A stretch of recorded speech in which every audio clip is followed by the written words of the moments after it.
think the basis of so much that is wrong in our society is people that are just plain ignorant. I have to say the word. They're plain ignorant and they don't really know. So what do? We have to get out there and we have to reach those people. And when we think of the threat that we have to our democracy, there was a Spanish philosopher named Jose Ortega y Gasset. He was part of the Spanish Republic before Franco took over. And he wrote a book called The Revolution of the Masses. It's a very small, little short book.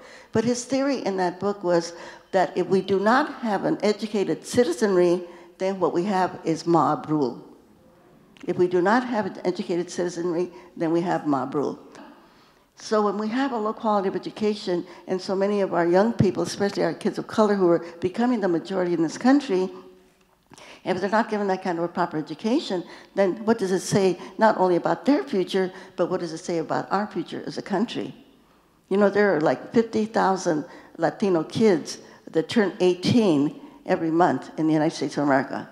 50,000, that's a big number, every single month. But if these kids are not getting an education, what's going to happen to them? And we know that the people that go to prison, that when we can see that there is actually a correlation between the fact that they did not get an education and that's why they end up in prison. Where are they going to go? There's no jobs.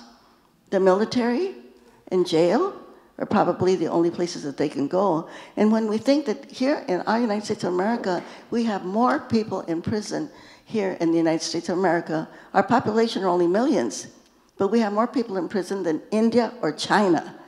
And those populations are billions of people. We're only millions, but we have more people in prison than those other countries have. So this makes it very, very scary.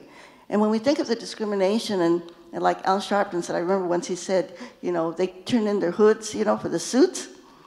And this racism that we have is so institutionalized, and the lynching continues. The lynching continues, but it's now done by police. So we have Oscar Grant here in Oakland, of course. You know, we have Michael Brown in Ferguson, and on and on and on. And this is happening all over the country, where we see young black and brown young people that are getting killed by police, and with impunity, because many of them are not going to jail for any of these killings that is happening. So this really presents a crisis, and so we have to figure out how we're going to be able to answer this. And of course, one of the ways that we have to do it is just with knowledge.